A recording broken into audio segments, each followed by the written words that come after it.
Halo, apa kabar Anda semua? Semoga selalu dalam keadaan sehat walafiat, tetap semangat. Bung Rocky, perdebatan atau debat calon presiden di Amerika memasuki babak yang sangat menarik ya. Ini ada dua kandidat, Biden dan Trump, yang satu dari Demokrat, satu Republik ini. Yang menarik ini sekarang ini akibat debat ini kemudian terjadi kekhawatiran luar biasa karena karena Biden kelihatan tidak perform gitu. Ada pemikiran di Demokrat untuk mengganti kandidatnya. Tetapi yang saya tertarik itu adalah media-media, bahkan membuat editorial seperti The New York Times misalnya, dia juga membuat editorial agar ya Biden itu diganti saja. Ini kok beda banget ya dengan apa yang terjadi di Indonesia ya. Satu soal bagaimana penyikapan publik terhadap debat, dan kedua posisi media ya, Bung Rocky. Itu saya bayangkan media-media Indonesia itu bikin petisi sama-sama untuk mempercepat pergantian presiden. Misalnya bahwa nggak usah lah nanti terlalu lama Pak Jokowi udah lemdak tapi masih cawe-cawe kan. Itu yang menunjukkan di Amerika itu public opinion memang diulas secara tajam oleh persnya itu.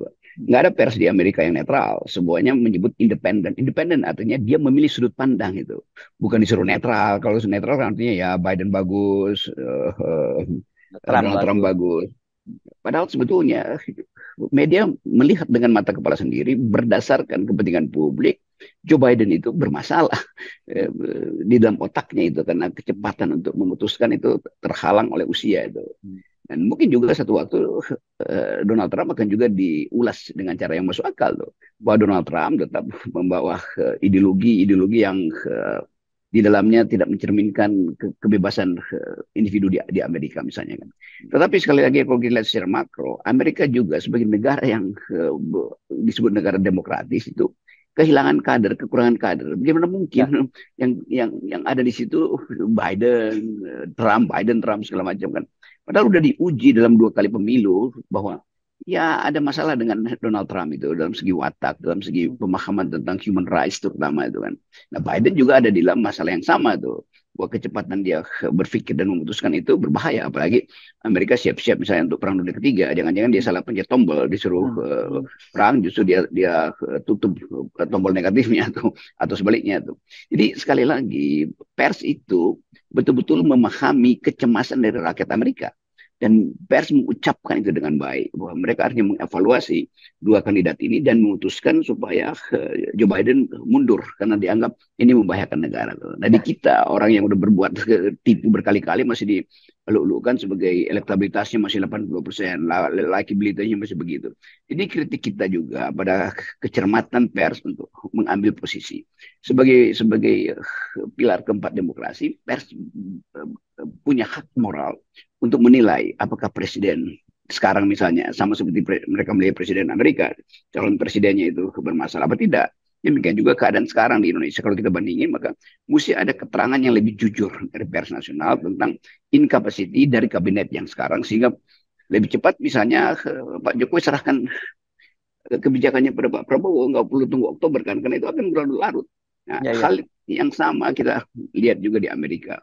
Bahwa pers tahu bahwa kalau Biden masih ngotot dan kemungkinan besar dia kalah, itu artinya Donald Trump yang akan berkuasa. Dan Donald Yes. Trump juga disorot sebagai orang yang tidak terlalu paham tentang human rights. Jadi kita balik lagi pada fungsi dari pers sebagai fourth estate, sebagai pilar keempat dari demokrasi, itu kejujuran untuk membuat evaluasi. Ya, kemarin kan kita berharap ketika terjadi debat yang seru pada pemilihan presiden kemarin pada masa-masa kampanye itu, setidaknya kan kita mendapat semacam panduan gitu bagi publik untuk melihat bahwa presiden itu dilihat dari kualitas mereka ketika berdebat. Dan kita tahu setiap kali berdebat, terutama wakil presidennya ya Pak Prabowo ada catatan-catatan. Tapi yang saya kira yang paling banyak disoroti itu adalah presiden, calon wakil presiden waktu itu Gibran ya, Bung Rocky, termasuk bahkan sampai sampai attitude-nya pun dipersoalkan gitu.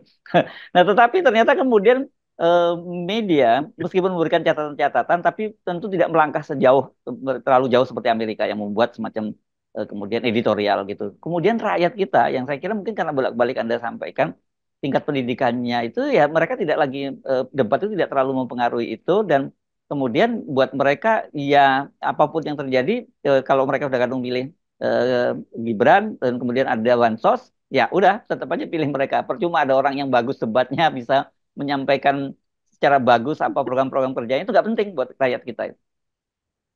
Kalau kita lihat pers Amerika yang terbelah juga di dalam berpihak gitu, berpihak karena independen justru itu ada yang berpihak pada Republik, ada yang berpihak pada Demokrat. CNN mungkin punya tradisi berpihak pada Demokrat, Demokrat, sementara Fox Fox ya, grupnya itu berpihak pada Republik ya. Republik. Tetapi dua-duanya itu punya standpoint, yaitu mengevaluasi keadaan real yang terbaca lewat debat. Jadi bagi publik Amerika, jurnalis Amerika, debat terakhir atau debat yang menunjukkan incapacity dari Joe Biden itu betul-betul mencemaskan mereka. Jadi pers akhirnya memilih untuk meminta supaya Joe Biden berhenti karena langsung terlihat di atas panggung buat debat itu menunjukkan ada otak yang nggak cukup lagi pada Joe Biden. Mhm. Jadi sinyal pertama langsung bisa dilihat. Nah di kita justru dari awal sinyal pertama mesti kita lihat tuh. Ini ada yang nggak punya kapasitas, ada yang hanya mampu untuk ledek-ledek tuh, tapi diteruskan. Jadi sekali lagi itu filter kecerdasan calon-calon presiden ini atau yang kita sebut intelektualitas itu harus menimbulkan kontroversi itu dan perdebatan. Nah di kita nggak pernah itu debat itu dijadikan dasar. Padahal debat itu adalah kunci pertama untuk mengetahui pintu demokrasi bisa dibuka apa tidak tuh oleh calon presiden. Pintu keadilan sosial bisa dibuka nggak oleh otak calon presiden tuh. Jadi sekali lagi jurnalis yang bebas itu, yang independen, mereka lah yang mampu untuk mewakili suara resmi dari rakyat. Karena mereka membaca lebih awal dan punya kemampuan mendeteksi lebih awal justru ketika menonton debat di atas panggung politik. Nah, kita ingin supaya nanti pilkada ke depan itu juga lakukan hal yang sama supaya jurnalis itu tidak tergantung headline-nya itu pada pesanan-pesanan kandidat atau pesanan lembaga survei. Kan banyak banyak headline kita itu hanya sekedar mengikuti hasil survei, bukan Betul. pengetahuan dari jurnalis sendiri tentang apa yang real di atas panggung debat. Ya, dan makanya catatan saya juga sering kali memberi catatan mengapa ke media-media ini sekarang di Indonesia itu seperti saya sebut sebagai vacuum cleaner gitu ya. Apapun yang dipublikasikan oleh lembaga survei itu ya disedot begitu saja, tapi mereka tidak pernah memberikan konteks ya. Satu konteks, kedua harusnya mereka juga memberikan track record gitu loh. Track record bagaimana lembaga-lembaga survei itu. Saya kira kan catatan-catatan ini penting untuk memandu pada publik. Jadi tidak hanya sekedar bahwa publik suguhi, oh surveinya ini menyatakan ini, tapi siapa lembaga survei itu, bagaimana dia afiliasinya, dia terafiliasi dengan siapa, kemudian bagaimana track recordnya kan itu yang harusnya dipandu oleh media untuk publik. Iya kan harusnya hasil lembaga survei itu masuk di ruang redaksi untuk diulas di situ kan. Betul? Editorial policy itu untuk memperlihatkan ini surveinya benar apa enggak tuh. Mhm. Tapi konyolnya di Indonesia ini mainstream jurnalis ini justru jadi bagian dari tim sukses kan. Jadi Ya, mereka sebenarnya juga digaji oleh lembaga-lembaga survei sehingga nggak ada critical point of view yang dihasilkan lewat rapat redaksi itu. mhm. Itu soal yang udah kita tahu tuh bahwa tiba-tiba ada headline dan seragam lima lembaga survei seragam hasilnya dan lima media massa sama-sama mempromosikan hasil yang sama. Nggak ada semacam ya referensi atau kontra referensi terhadap hasil survei itu. Ini bahayanya demokrasi yang dituntun oleh surveyor pada saat yang sama jurnalis menjadi bagian dari politik survei itu soalnya. Ya, ya. Saya teringat pada Pilkada 2017 di Jakarta ya, Bung Rocky. UI itu, Mhm. saya lupa ya, tepatnya laboratorium politik FISIP UI, sehingga saya membuat rapor terhadap lembaga-lembaga survei. Ada yang dapat kartu kuning, ada yang dapat kartu merah, bahkan Mhm. begitu. Tapi Ya, ya, ya. ya, pernah terjadi itu kan?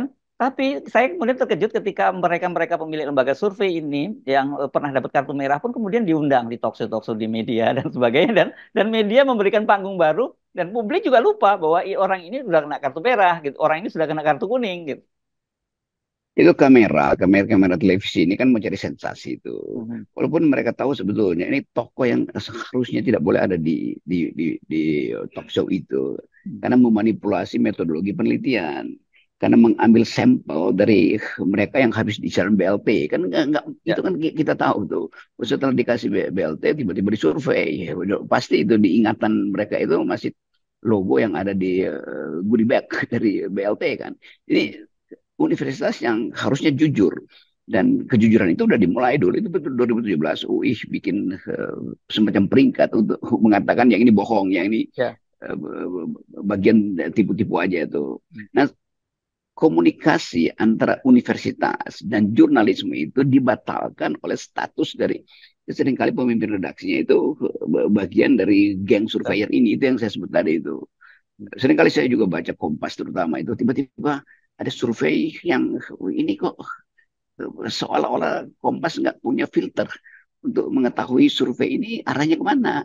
Kan itu intinya tuh. Nah, kadang-kala Kompas juga bikin survei sendiri yang di dalamnya bertentangan.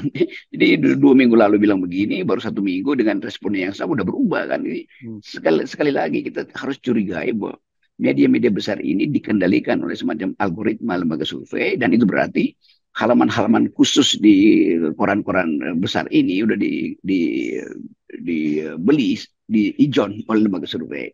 Bahkan jurnalisnya bisa di ijon.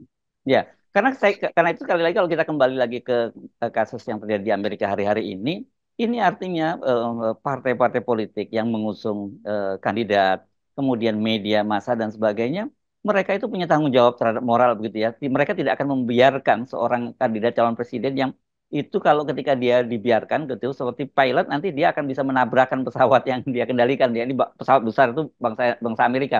Dan di Indonesia harusnya begitu juga. Ini bahaya besar, ini negara kita sebesar ini juga kemudian diserahkan pada pilot yang tidak punya kapasitas gitu, yang disebut apa ya, eksekutif fungsionalnya begitu ya. Hmm. Itu Amerika memang belajar, terutama dari zaman Watergate, ketika jurnalis itu melakukan investigasi yang berbuntut jatuhnya Nixon. Kayak itu pelajaran pertama, apa namanya, All the President Man, yang Ya, siapa jurnalis Washington Post itu, Bob buat Woodward ya, itu. Jadi sebetulnya jejak di kita pun ada sebetulnya kan, orang seperti Mohtar Lubis, Rosyan Anwar itu kan tajam sekali tuh mengkritik Presiden Soekarno pada waktu itu. Jadi kemampuan jurnalisme kita itu hilang, dan itu yang menyebabkan juga daya daya analisis dari rakyat kita tidak dibantu oleh jurnalis kan. ya, Rakyat kita udah otaknya miskin, IQ-nya tinggal 78, pendidikannya itu kelas 7 SD, harusnya dibantu oleh analis dari media massa. Tapi sekali lagi itu mungkin jadi kutukan kita bahwa demokrasi kita tumbuh, tapi bukan tumbuh bertumbuh, tapi sekedar membengkak tuh. ya, Jadi cuma bengkak doang tuh, dan pers justru bagian yang membengkakkan demokrasi tanpa menuntun pertumbuhan. ya. Karena itu makanya kita nggak terlalu terkejut kalau banyak sekali kemudian wacana kan orang yang mungkin frustrasi dengan melihat prakteknya demokrasi langsung di Indonesia ini kemudian ingin kembali lagi ke amandemen Undang-Undang Dasar 45 untuk mengembalikan bahwa pemilihan presiden itu sebaiknya dipilih di MPR begitu Bung Rocky. Dan itu kemarin ribut-ribut sampai ketua MPR pun kemudian diberi surat peringatan teguran ringan oleh MKD karena menyatakan bahwa seluruh fraksi siap kembali amandemen UUD 45. Iya, sebetulnya juga sangat mungkin kasih kesempatan Pak Bambang Susatyo buat menerangkan yang dia maksud Ya. apa sebetulnya kan. Dan tiba-tiba dia dapat hukuman lalu orang senang. Padahal sebetulnya mungkin ada poin di situ. Mhm. Tetapi kita juga udah nggak percaya kalau anggota DPR ngomong kan. Ya, Jadi ya. orang menganggap ya Bamsud ini di belakangnya pasti ada agenda tuh. Padahal Mhm. sebetulnya kajian akademis juga menunjukkan keinginan untuk kembali ke sistem yang dipilih secara kolektif oleh MPR misalnya. Mhm. Kalau itu dilakukan dengan kajian yang bagus, itu masuk akal untuk dijadikan alternatif dalam cara kita merekrut pemimpin kan. Tetapi kalau yang ngomong Bamsud, orang udah nggak percaya, sama seperti Jokowi ngomong bener, orang nggak percaya juga kan. Jadi Mhm. udah terjadi semacam degradasi atau involusi di dalam public opinion kita itu. Orang Ya. tidak lagi dengar apa idenya, tapi siapa yang ngomong tuh. Jadi kalau kendati idenya mungkin bermutu, tapi kalau yang ngomong orang yang dianggap udah cacat dari awal, udah banyak cewek-ceweknya, orang anggap ya dia pasti bohong. Ya, Nah, ini apalagi ya. sekali lagi tuh, iya, jadi public opinion itu tidak lagi jujur, tidak ada lagi yang disebut sebagai ideal speech situation tuh, hal yang ideal yang bisa diucapkan lewat tulisan-tulisan bermutu di media massa. Ya, apalagi kalau yang disampaikan tidak bermutu, yang menyampaikan tidak bermutu lagi. Ah, itu lebih kurang.